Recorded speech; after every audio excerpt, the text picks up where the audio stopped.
CCI నిబంధనలతో రాష్ట్ర వ్యాప్తంగా ఉన్న జిన్నింగ్ మిల్లులలో పత్తి కొనుగోళ్లు నిలిచిపోయాయి. రాజన్న సిరిసిల్ల జిల్లా వ్యాప్తంగా 5 జిన్నింగ్ మిల్లుల్లో కొనుగోళ్లు పూర్తిగా నిలిచిపోయాయి. మరిన్ని వివరాలు బాబు యాదవ్ అందిస్తారు. సీసీఐ నిబంధనలతో రాష్ట్ర వ్యాప్తంగా జిన్నింగ్ మిల్లుల యొక్క పత్తి కొనుగోలు నిలిచిపోయాయి.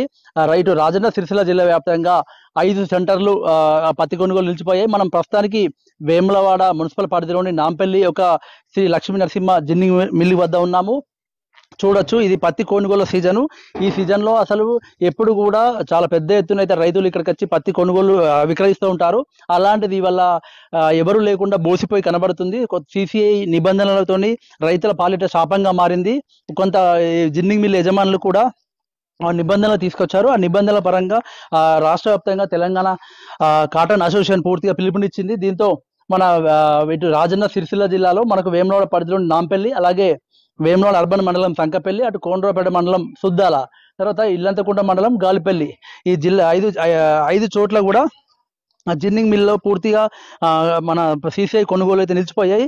అయితే ఇదే అదునుగా భావించి మన ప్రైవేట్ ఏదైతే వ్యాపారస్తులు ఉన్నారో దాదాపు రైతులను అడ్డగోలుగా దోచేస్తున్నారు. బ్లాక్ మార్కెట్ మాత్రం విపరీతంగా పెరిగిపోయింది. ఇది ఒక రైతుల పాటు శాపంగా మారిపోయింది. అయితే మనతో పాటు మాట్లాడేందుకు జిన్నింగ్ మిల్ యజమానులు అసలు ఏంటి నిబంధన, అది ఎప్పటి నుండి బంద్ చేశారు? ఇది మేము ఈ నిరోధక సమ్మెలో పాల్గొన్నాము. ఈ జిన్నింగ్ మిల్లు మేము దాదాపు 8 కోట్లు 10 కోట్లు పెట్టి మేము జిన్నింగ్ మిల్లు కట్టడం జరిగింది. గవర్నమెంట్ ఇచ్చిన ఆదేశాల మేరకు సబ్సిడీ ద్వారా.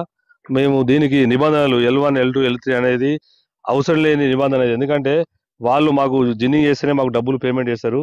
దీన్ని కేంద్ర గవర్నమెంట్ ఏదైతే ఉన్నదో దీనికి పత్తి కొనుగోలు తక్కువ చేయడానికి, సడలింపు చేయడానికి సాగుగా మరొక నిబంధనలని చేసుకుంటూ పత్తి కొనుగోలు కేంద్రాలని ఇబ్బంది పెట్టుకుంటూ మిల్లు వాళ్ళను కానీ రైతులను కానీ అంతకుముందు 7 క్వింటాల దాన్ని మళ్ళా 12 క్వింటాల దాన్ని 7 క్వింటాలు చేయడం జరిగింది. దీని వలన రైతులు కానీ ఒక రకంగా జిన్నింగ్ మిల్లు యజమానులు ఇన్ని పైసలతో పెట్టి మిల్లులు కూడా అందరికీ అవకాశం ఇస్తే జిన్నింగ్ మిల్లు కొనుగోలు కూడా కేంద్రంగా స్పీడ్గా జరుగుతాయి కొనుగోలు కూడా. అటువంటి దాన్ని L1, L2, L3 అని నిబంధనలు పెట్టి మిల్లులు నడవకుండా పత్తి కొనుగోలు తక్కువ చేయాలనే ఉద్దేశంతో వాళ్ళు అన్ని సాగులు చెప్పుకుంటూ L1, L2, L3 అనేది ఒక నిబంధనలు స్టార్ట్ చేసి రైతుకు యావరేజ్ 12 కాదు 15 క్వింటాల వరకు కూడా పత్తి వండే ప్రాంతం ఇక్కడ మెట్ట ప్రాంతము, నల్లరాగడి భూములు, దానికి 15 క్వింటాల వరకు ఇక్కడ దిగుబడి వస్తుంది. దానికి వీళ్ళు స్టేట్ గవర్నమెంట్ వీళ్ళు ఇచ్చినా కూడా తర్వాత వాళ్ళకు దీనికి తక్కువ చేసి వాళ్ళు రిపోర్ట్ ప్రకారంగా ఎకరానికి 7 క్వింటాల నిబంధనల ప్రకారంగా పెట్టి దాన్ని కొనుగోలు చేయకుండా రైతులకు చాలా ఇబ్బంది చేస్తారు. దీని మేరకు మేము జిన్నింగ్ మిల్ యజమానులు మేము ఒక సమ్మెగా ఈరోజు నిరోధకంగా మేము బంద్ చేసినాము. దీన్ని సడలింపు ఎత్తేసి కరెక్ట్ చేయాలని మేము కోరుకుంటున్నాము. అప్పుడు లాస్ట్ ఇయర్ ఎలా ఉండే, అంత రైతులందరూ కూడా విక్రయించే మాసం ఇది పత్తిని, ఇప్పుడు అంత బోసిపోయి కనబడుతుంది. ఎట్లా ఉండే లాస్ట్ ఇయర్? లాస్ట్ ఇయర్ చాలా బాగుండే. లాస్ట్ ఇయర్ ఆన్లైన్ అవన్నీ లేకుండే. ఇప్పుడు రైతులు ఆన్లైన్ చేపట్టి చాలా ఇబ్బందులు పడుతుర్రు. ప్లస్ ఇంకోటి ఏంటంటే ఎకరానా 7 క్వింటాలే ఇస్తుర్రు. అసలు యాక్చువల్గా 12 క్వింటాల నుంచి 15 క్వింటాలు ఉంటే రైతులకు చాలా మేలు జరుగుతుంది.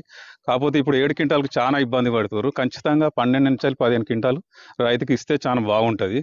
దాని గురించి మేము సంపూర్ణ బంద్కి ఇస్తున్నాం. ఏ పత్తి తీసుకొచ్చారా మీరు? అది తీసుకొచ్చాము. తెలియదా మీకు, అంటే సీసీఐ బంద్ అయిందని? తెలియదు, నాకు తెలియక తీసుకొచ్చినాము.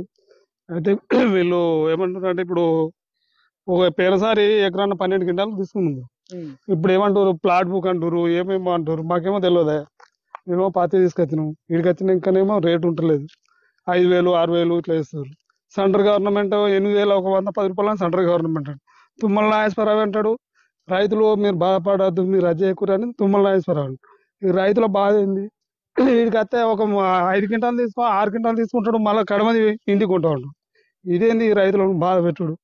వాస్తవానికి ఈరోజు పోయినసారి 12 క్వింటాలకే అరకొర అనిపించింది. సుమారు 15 క్వింటాల వరకు పండుతుంది. సుమారు 15 క్వింటాలు పండినప్పుడు మరి మిగతా పత్తి ఇంకా ఎక్కడ అమ్ముడు? మరి కేంద్ర ప్రభుత్వం సీసీఐ కేంద్రాలు ఏర్పాటు చేసింది, బాగానే ఉంది. కానీ దానికి లేనిపోయిన నిబంధనలు పెట్టి స్లాట్ బుకింగ్ అంటుర్రు, ఆన్లైన్ చేయాలంటారు. మరి మహిళా రైతులు ఉంటారు, కొంతమంది వృద్ధ రైతులు ఉంటారు. చాలా మందికి ఈ అవగాహన లేవు, ఈ ఆన్లైన్ కానీ ఈ స్లాట్ బుకింగ్ కానీ. మరి వాళ్ళు వచ్చి ఎలా విక్రయించుడు అనేది ఇది క్వశ్చన్ మార్క్గా మారింది. మరి చాలా మంది కూడా తెలిసిన వాళ్ళమే బాధపడుతున్నాం. మరి ఈ నిబంధనలను సడలించి రైతుకి ఏదైతే పండిందో రైతు ఆధార్ కార్డు పాస్బుక్ ప్రకారంగా ఎంత పడితే అంత సుమారు 15 క్వింటాల వరకు వాళ్ళకు సేలింగ్కు అనుమతి ఇవ్వాలని మేము కేంద్ర ప్రభుత్వాన్ని డిమాండ్ చేస్తున్నాం, విజ్ఞప్తి కూడా చేస్తున్నాం. ఈ యొక్క నిబంధనలు సడలించి అటు రైతులకు కావచ్చు, జిన్నింగ్ మిల్ యజమానులకు కావచ్చు న్యాయం చేయాలని చెప్పేసి వారు కోరుతున్నారు. కెమెరా పర్సన్ రాజేందర్తో బాబు యాదవ్, V6 న్యూస్, వేములవాడ, నాంపల్లి నుండి.